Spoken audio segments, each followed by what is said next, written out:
Why are you still watching this video?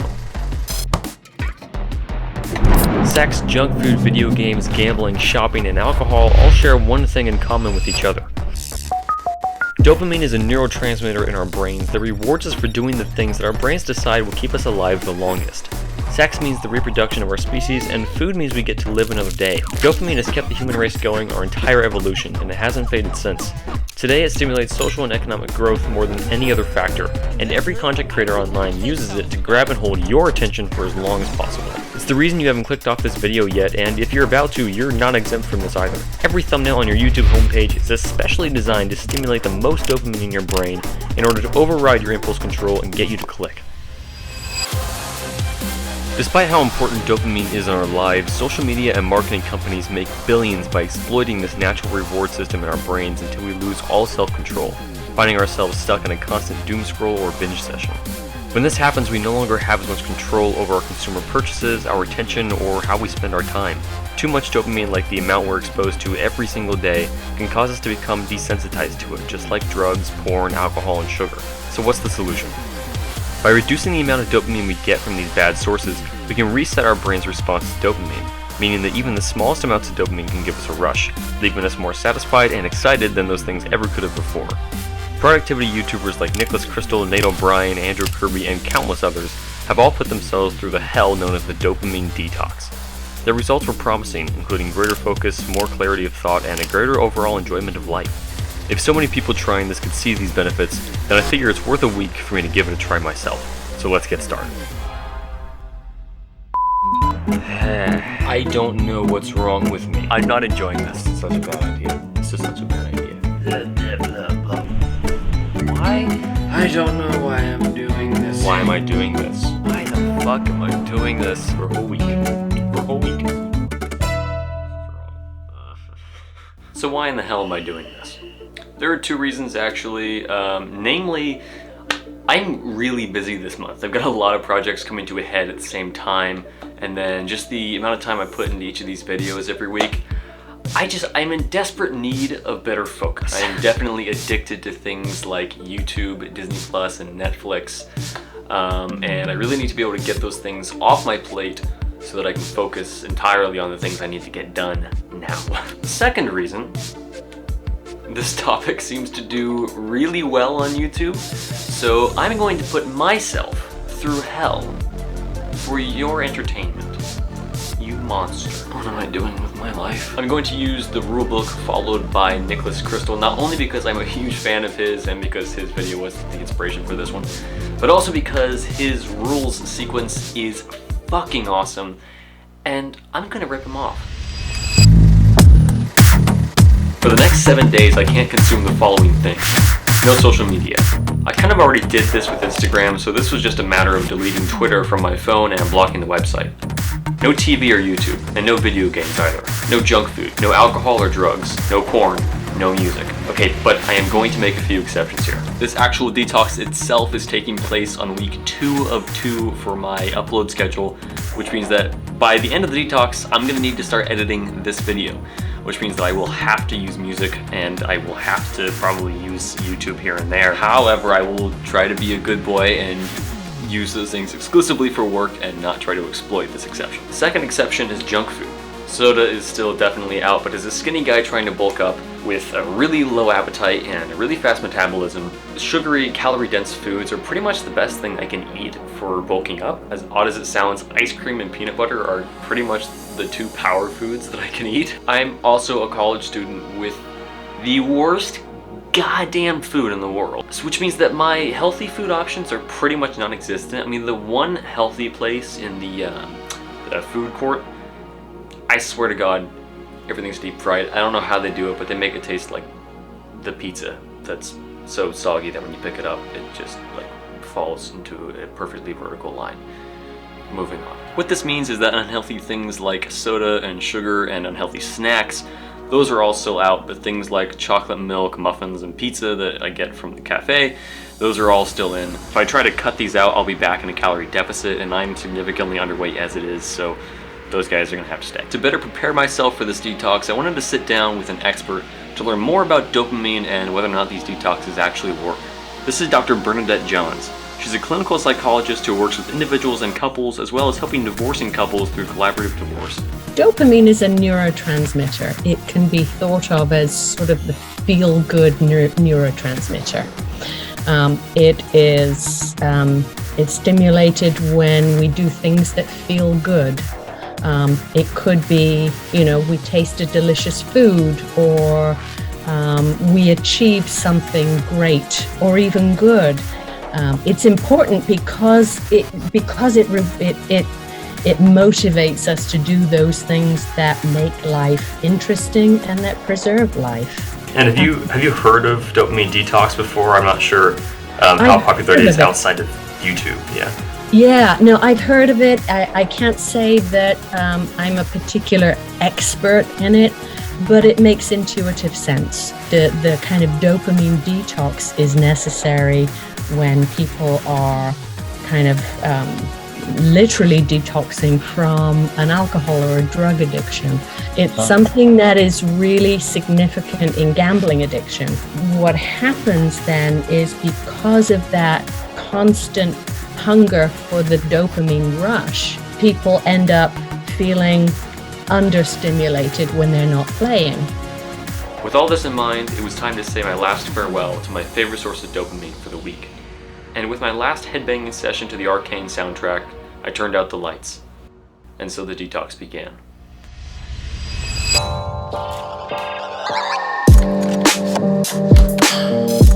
Okay, I just got up. So normally right now I would be putting on music for the morning, lo-fi, to get dressed, make my bed, make coffee. No music this morning, which is weird. It's a little cold outside, so I don't think I'm gonna open the window, but I do hear some birds outside, so that's nice. I haven't heard that in a while. Yeah. Day one was actually pretty easy. After getting up and making coffee in the morning in silence, I had a 3-hour class in the morning and then another 1-hour class back to back with that. And then in the evenings, I had an Oxford-style debate for my honors college. We won. Turns out plea bargaining does in fact undermine the criminal justice system. Take that, con side. It was actually a lot of fun, and it took another 3 hours or so, which meant that I was pretty much preoccupied for most of the day, and I didn't really notice the time going by. And then after the debate, it was really nice to be able to just go for a walk without any music to clear my head and calm down for the evening. So day one went pretty quick and easy, but day two was a different story. With a research paper due in just a few days, I really needed to get it together and focus for the day, but I was just bored out of my mind, or rather bored into my mind, and I found myself just staring out the window for literally hours on end, just stuck in my own head. And I was starting to get worried that I was experiencing some sort of dopamine withdrawal symptoms. Withdrawal symptoms are more about kind of restlessness, boredom, difficulty feeling satisfied or relaxed, at ease. All day I just wanted to do the one thing that I knew would bring me the most dopamine, which is going to the gym. And once 8 o'clock eventually rolled around, I headed over to the gym for an 1.5-hour session, and I 100% would have stayed there until 10 when they closed. Obviously going to the gym is not a bad thing, but I was so distracted by waiting for that to happen that I didn't get anything else done. And after day 2, I was starting to get really worried about my productivity. Once again, I spent pretty much the entire day just staring out the window, stuck in my head. And by the time the sun started to go down, I realized that if I didn't actually get to work on that paper right then, pulling all-nighter on it, I would not get it done in time. Okay, so it is day 3 of Dopamine Detox. I don't know why I'm doing this anymore. Basically, I have a 7-page research paper to write by Monday. It's Saturday, which means I'm gonna have to pull an all-nighter tonight, which, done that before. Problem is, normally when I do that, I also have a Monster to drink. You know I'm a coffee addict. I know I'm a coffee addict. I've been a barista for 1.5 years-ish. I have a very high caffeine tolerance. And the 95 milligrams in a cup of coffee is just not enough. It's just not enough. It is only 7:51. And I'm already falling asleep. But music has been an issue I didn't realize how much I needed music to focus. Lo-fi, for sure, I listen to a lot to help me focus. There's very little dopamine there. It's barely even music, it's just sounds really to help you focus. And I'm wondering, will I be able to make it through the night focusing on this without using lo-fi? And I'm wondering if I should make an exception to the music rule of lo-fi and lo-fi only. I'm gonna keep trying for maybe an hour or two, we'll see where we stand. But that's where I'm at, that's what I'm thinking. So yeah, I'll let you know when I decide. Ultimately, I just couldn't stay up and I went to sleep. This was not working. Day 4. So verdict on the music. Bringing back lo-fi, definitely, because of that paper that I never finished last night because I got tired and went to sleep because I didn't have Monster. We're gonna say it's that, not laziness. It did help a lot. I got a lot of work done. So that paper will be done today, which is good because it's due tomorrow. Lo-fi just doesn't have that much dopamine. I didn't enjoy it that much, except for the first song that played, which you've probably heard it before on TikTok, which is a damn shame because it's a good song and doesn't deserve to be defiled on TikTok. Well, you know, when you go this long without music, even the smallest things just make you so fucking happy. I made coffee while I was listening to that first song. That was amazing. So looking forward to bringing back music in full. But for now, making that compromise. Yeah, it's not perfect. I wish I could have gone without, but it helped a lot, and I'm gonna keep it around just for productivity's sake. Because I mean, this whole detox is really, in the end, to make me more productive. So to cut out something that actually legitimately is making me more productive seems like it's just counterintuitive. Anyway, got 3 more days left of the detox, which means we're past halfway, which is good. Because honestly, I'm not enjoying this. I enjoyed it for the first day. The longer it goes, the more I'm just wondering, why the fuck am I doing this? I miss Simpsons, obviously, but I'll try to dial that back. It's mostly music. It's mostly music on day 1. And end of day 1, I go take a shower. Of course, it's college, so there's like 4 showers in there. And then I'm almost done with my shower. Guy walks in, plays the corniest music in the world. It sounds just like the shower song from Home Alone. And normally I would hate it, but I loved every second of it. Miss it a lot. Definitely bringing it back as soon as I can. And I've already cheated a little bit with the lo-fi. But yeah, that's where we're standing. Day 4, beautiful evening. Unfortunately, because now I have to go back and finish that paper. So, yeah. See you guys tomorrow. Bye. I did end up using lo-fi to help me focus, and surprise, surprise, it worked. I used it sparingly, only turning it on for a few songs when I would notice my attention starting to drift away from my paper. But that was enough to keep my mind from wandering and focused on my research. From just this one small change, my productivity was at least 10 times better than it had been at any other point during the week. And I was starting to wonder if this was such a good idea. If maybe doing this dopamine detox was causing me more harm than good. And honestly, if I should just give up right then and there. I tentatively decided to keep going for the next 2 days, and I went over to the gym for another session, and honestly, the gym had become my only escape from my own head. Day 6 was probably the hardest day yet. Being so close to the end of the detox, I was constantly reminded of the things that I wanted to do and couldn't do, namely rewatching Hannah Montana. Don't ask me why, I'm just as confused as you are. I was honestly so fucking bored, I just could not get out of my head. I did nothing all day. I couldn't even bring myself to film day 6 or day 5 for that matter. That is, until dinner rolled around, and the only thing I wanted to do was to watch TV with my meal. I came so close to calling it quits that I actually recorded myself saying I was giving up. I'm not quite sure how I managed to do this, but I ceremoniously deleted the footage, and then just went to bed early hoping to get through that day and maybe make it through the next. This boredom was definitely messing up my productivity, but was it really a bad thing? The thing about making space for doing nothing is that it actually improves focus, because during those moments of spaciousness or emptiness, it's sort of like being in being in a leaf storm, if you will, with, you know, the leaves representing thoughts, feelings, random memories, and so on. The leaves are falling from the trees and it's a breezy day. And you just kind of stand there and watch them fall, and eventually they will fall to the ground.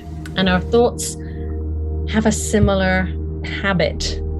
And if we sit in the nothingness and just pay attention, we notice what is important. When day 7 rolled around, it was time to start editing, but I honestly wasn't feeling inspired to do any sort of creative work. Not having watched any YouTube videos all week, I didn't have my head full of ideas from other creators, and I wasn't as excited about making videos as I've been in the past. This is when things, if I'm honest with you, failed. I made the excuse to watch multiple videos from my favorite creators, claiming that it was to boost my motivation, and to be fair, it did. But in all honesty, I just wanted to watch something with my lunch. I was so frustrated and ready to give up that I decided that if I could make it through dinner without breaking any more rules, then I would consider the week over and the detox done. Which was already harder than it should have been, but I did it. I'm gonna say exactly what I just said to him. This week has been the most pointless week of my goddamn life. I added the goddamn, but it's still the same thing I said. It is 8:50. It is, oh yeah, it is 8:50. It is 8:50. Your cognitive abilities have... That's what I'm saying. I can either wait until midnight and say I made it for a week, or I can not wait until midnight and say I made it for a week. You know the answer. I know the answer. He knows the answer. We all know the answer. So let's just go ahead and put it on out there. I'm going to give up now. Just for the sake of giving up. In spite. Out of spite. I'm giving up out of spite. Yes. This is stupid. I'm gonna watch Hannah Montana now. Goodbye. It actually took me about 30 minutes to decide what to do though, because to my surprise, I didn't want to fall back to old habits. Now that the rules were off, I wasn't as excited to get back to these dopamine sources. In the end, I did ultimately watch TV, but I was starting to realize that maybe something had changed when I didn't think it had. Now, theoretically, if I reload the page, I'm gonna say bye to old lady. Bye, old lady. Disney Plus. Oh, it's been a while. It's been a while. Okay, here we go.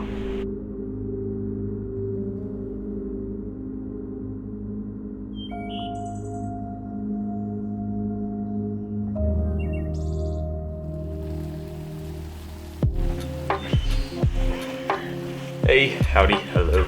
It is currently 8:30. I have made my coffee, I have done Duolingo, I've watched some YouTube, and I just realized about a minute ago, I never turned on music. And I never even thought to. And I'm sitting here and I'm wondering, like, do I prefer it this way? Because if I didn't prefer it this way, then it would just be instinctual to turn on lo-fi, because 1 week shouldn't have, changed that too much. As much as I love lo-fi in the morning, I think I prefer this. I think I do. There does seem to be some things that, without even thinking about it, I just kind of incorporated already, and it's just been one morning. It's been a couple hours since I got up. No music is the biggest one for sure. I have to say, during the detox, I felt like shit. It felt pointless. I wasn't feeling like I was getting anything out of it really. And more often than not, it was making my productivity worse. And now, day 1 out of the detox, I feel really good. Anyway, I'm realizing that maybe I was wrong about whether or not this was helpful. For the next few days, I still didn't listen to as much music, and I certainly didn't go back to listening to music all day right away. Instead, I found myself paying a lot more attention to the lyrics of songs that I hadn't really paid attention to before, and as a result, I appreciated them a lot more despite not listening to them as much, or maybe because I wasn't listening to them as much. I do feel that I get less dopamine from music now, but honestly, I think that's okay. I appreciate every song so much more now. And I had a similar experience with YouTube, being that instead of experiencing all the dopamine from every video, I would watch every video and feel so much appreciation for the creators and the work going into them, and I would notice all the little things that, yeah, I noticed before, but that wasn't all I was doing, and I ended up learning so much more from those videos and getting so much more out of them than I had been when I was just consuming them. It's sort of like being in a leaf storm. You know, to sit in emptiness allows us to really condense our thoughts. And we will get a lot of random stuff. And then something will come and it's like this little nugget of gold. You think, oh, I'd forgotten all about that. Oh, here's an idea for that paper. Here's an idea for that book I was planning to write. And it's like these little golden nuggets among the leaf storm just settle in. And if we can allow that, we can actually become more focused. I love that you used the word gold nugget, I think you said. There's an author of the book Essentialism, Greg McKeown. He has a line that I've always loved. It's your whole life you're just shoveling more and more coal in this coal mine, and then you realize you're not in a coal mine, you're in a diamond mine. And it's about finding those precious things. And I love that you said gold nugget. That just reminded me of that. It's like, absolutely, my mind has been this coal mine for a very long time. Creating space to find the diamonds, that's awesome. Thank you so much, Bernadette. You have a good day. You too. Take care.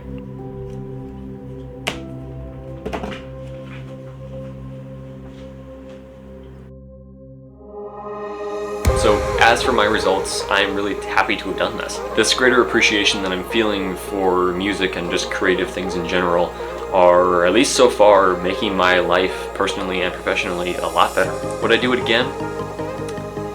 Absolutely the hell not, god damn it, that was so fucking stupid. I wasn't ever, like, in hell, I wasn't miserable, but during the detox, getting rid of those things wasn't helping at all, and honestly, most of the time it was making them worse. I saw the benefits after the detox. Do I recommend it? Yeah. If you think that the results I've gotten from this are worth the potential pitfalls that I've experienced, then absolutely. But ultimately, I think that things like meditation or days without screens or days without music can have the exact same effect without the potential, well, shit show that I experienced. So Dopamine Detox clearly does work, but it clearly works better for some people than for others. It's probably best to not get caught up in the hype and to clearly assess how an experiment like this can serve you and your goals with your rules and your parameters, not someone else's. Suffice to say, Dopamine Detox is overrated.